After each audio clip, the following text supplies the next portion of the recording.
बहुत समय पहले की बात है। एक छोटे से गांव सिद्धपुर में आरव नाम का एक गरीब लेकिन नेकदिल लड़का अपनी मां के साथ रहता था। उसका घर मिट्टी का बना था और रोज की रोटी जुटाने के लिए उसकी मां कपड़े सिलने का काम करती थी। आरव भी दिन भर जंगल से लकड़ियां इकट्ठी करता और उन्हें बाजार में बेचकर कुछ पैसे कमाता। एक दिन आरव जंगल में लकड़ियां इकट्ठा कर रहा था कि अचानक तेज हवा चलने लगी। उसने देखा कि पेड़ों के झुरमुट के पीछे एक संकरी पगडंडी थी, जो उसने पहले कभी नहीं देखी थी। उसकी जिज्ञासा जागी और वह उस रास्ते पर चल पड़ा। चलते चलते वह एक विशाल गुफा के पास पहुंचा। गुफा के अंदर से हल्की नीली रोशनी आ रही थी और अंदर जाते ही उसने देखा कि गुफा की दीवारों पर प्राचीन चित्र उकेरे गए थे। गुफा के बीचों बीच एक चबूतरे पर एक चमकता हुआ पत्थर रखा था। आरव ने जैसे ही पत्थर को छुआ, अचानक एक तेज प्रकाश फैला और एक रहस्यमय साधु प्रकट हुआ। साधु की लंबी सफेद दाढ़ी थी और उसकी आंखों में गहरी चमक थी। साधु ने मुस्कुराकर कहा, वत्स, तुमने इस गुफा का रास्ता ऐसे ही नहीं पाया। ये पत्थर उन लोगों को मिलता है जिनका हृदय शुद्ध होता है। यह एक जादुई पत्थर है जो तुम्हारी इच्छाओं को पूरा कर सकता है, लेकिन इसका उपयोग केवल अच्छे कार्यों के लिए करना। अगर इसे गलत इरादों से इस्तेमाल किया गया तो ये हमेशा के लिए गायब हो जाएगा। आरव चकित था। उसे विश्वास नहीं हो रहा था कि उसके हाथों में कोई जादुई शक्ति आ गई है। आरव ने सबसे पहले अपनी माँ के लिए कुछ अच्छा करने की सोची। उसने पत्थर को हाथ में लेकर कहा, काश हमारे पास भरपूर भोजन और अच्छे कपड़े होते, ताकि मेरी माँ को इतनी मेहनत न करनी पड़े। जैसे ही उसने ये कहा, घर लौटने पर उसने देखा कि उनका घर पहले से ज्यादा सुंदर दिख रहा था। वहाँ खाने के लिए बहुत सा अनाज और माँ के लिए सुंदर कपड़े रखे थे। उसकी माँ ये देखकर आश्चर्यचकित थी, लेकिन आरव ने उन्हें कुछ नहीं बताया। अगले कुछ दिनों में आरव ने अपनी इच्छाओं से गांव के लोगों की मदद करने की सोची। गांव में पानी की भारी समस्या थी, इसलिए उसने इच्छा की कि वहां एक बड़ा कुआं बन जाए।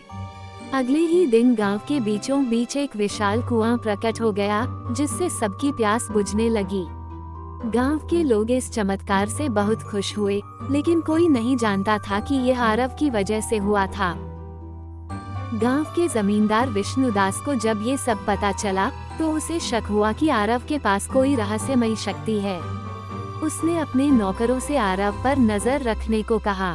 कुछ दिनों बाद उसने देखा कि आरव एक पत्थर को हाथ में लेकर फुसफुसा रहा था और उसकी इच्छाएं सच हो रही थीं।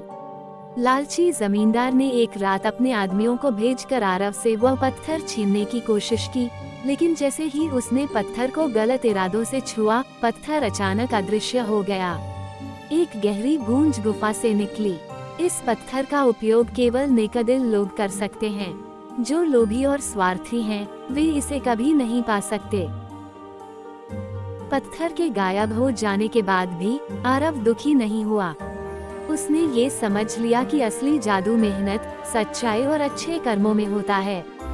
उसने गांव के बच्चों को पढ़ाने का निश्चय किया, ताकि वे आगे चलकर खुद अपने सपनों को पूरा कर सकें। उसकी माँ को भी उस पर गर्व हुआ। आरव अब बड़ा हो चुका था। उसने गांव के बच्चों को पढ़ाने और जरूरतमंदों की मदद करने का अपना काम जारी रखा। धीरे धीरे पूरा गांव खुशहाल और आत्मनिर्भर बनने लगा, लेकिन कहीं न कहीं उसके मन में जादुई पत्थर के खोने की बात रह रहकर आती थी। एक दिन एक बूढ़े यात्री ने गांव में आकर शरण मांगी। वह बहुत थका हुआ और भूखा था। आरव ने उसे आदरपूर्वक अपने घर पर भोजन कराया और आराम करने के लिए स्थान दिया। बूढ़े यात्री ने मुस्कुराकर कहा, बेटा, तुमने बिना किसी स्वार्थ के मेरी मदद की, इसलिए मैं तुम्हें एक रहस्य बताना चाहता हूँ। क्या तुम जादुई पत्थर की कहानी जानते हो? आरव चौंक गया और बोला, हाँ बाबा, वो पत्थर कभी मेरे पास था, लेकिन वह लालच की वजह से गायब हो गया। बूढ़े यात्री ने रहस्यमय तरीके से कहा, वह पत्थर अभी भी तुम्हारा इंतजार कर रहा है, लेकिन उसे पाने के लिए तुम्हें फिर से एक परीक्षा देनी होगी। यात्री के बताने पर आरव को पता चला कि पत्थर अब एक पहाड़ की चोटी पर स्थित एक गुप्त मंदिर में रखा गया है। लेकिन वहां तक पहुंचने के लिए उसे कई कठिनाइयों का सामना करना पड़ेगा। आरव ने हिम्मत जुटाई और यात्रा पर निकल पड़ा। रास्ते में उसे 3 कठिन परीक्षाओं का सामना करना पड़ा। पहाड़ी के पास एक झरने के किनारे एक बूढ़ी महिला बैठी थी, जिसका पैर चोटिल था। वह आरव से मदद मांग रही थी, लेकिन पहाड़ पर चढ़ने के लिए सूरज ढलने से पहले आगे बढ़ना जरूरी था। आरव के मन में संघर्ष हुआ, क्या वह अपनी यात्रा जारी रखे या पहले इस वृद्धा की मदद करे। आरव ने पहले वृद्धा की देखभाल करने का निर्णय लिया। उसने उनके पैर पर जड़ी बूटी लगाई और उनके लिए एक सुरक्षित स्थान बनाया। जब वह आगे बढ़ा तो आश्चर्यजनक रूप से उसके सामने एक नया आसान रास्ता खुल गया। आगे बढ़ते हुए उसे एक व्यापारी मिला, जिसने उसे लालच देने की कोशिश की। उसने कहा, यदि तुम मुझे अपना सामान बेचने में मदद करो तो मैं तुम्हें सीधे मंदिर तक पहुंचने का रास्ता दिखा सकता हूं। लेकिन आरव को ये समझ में आ गया कि यह गलत तरीका है। उसने व्यापारी के प्रलोभन को ठुकरा दिया और ईमानदारी से अपनी यात्रा जारी रखी। तभी हवा में एक मधुर स्वर गूंजा, सत्य की राह पर चलने वालों के लिए हमेशा नया मार्ग खुलता है। और फिर अचानक एक और सीधा रास्ता दिखाई देने लगा।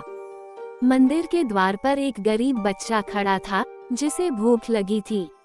आरव के पास केवल एक ही रोटी बची थी, जिसे उसने अपनी यात्रा के लिए रखा था।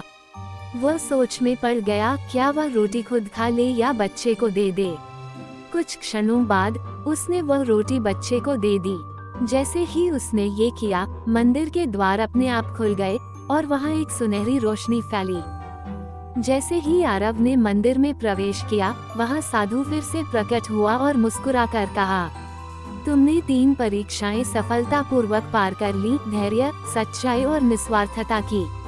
अब ये जादुई पत्थर तुम्हारे योग्य है, लेकिन इस बार तुम्हें एक और बड़ी जिम्मेदारी दी जा रही है। साधु ने पत्थर को आरव के हाथों में रखा, लेकिन इस बार पत्थर की शक्ति और भी बढ़ गई थी। यह न केवल इच्छाएं पूरी कर सकता था, बल्कि अब ये लोगों को उनके अच्छे कर्मों से आशीर्वाद भी दे सकता था। आरव जब गांव वापस लौटा तो उसने पत्थर का उपयोग पूरे गांव को खुशहाल बनाने के लिए किया। उसने खेतों में उपज बढ़ाने, स्कूल बनाने और सभी के लिए बेहतर जीवन देने की इच्छाएं पूरी की। लेकिन अंत में आरव ने सोचा कि यह शक्ति हमेशा किसी एक व्यक्ति के पास नहीं रहनी चाहिए। उसने पत्थर को वापस मंदिर में रखने का फैसला किया, ताकि केवल वही इसे प्राप्त कर सके जो वास्तव में इसकी शक्ति का सही उपयोग करना जानता हो। ये कहानी हमें सिखाती है कि सच्ची शक्ति केवल जादुई चीजों में नहीं, बल्कि धैर्य, सच्चाई और निस्वार्थता में होती है। जब हम दूसरों की मदद करते हैं और नेकदिल रहते हैं, तो सच्चा जादू हमारे जीवन में खुद ब खुद आ जाता है।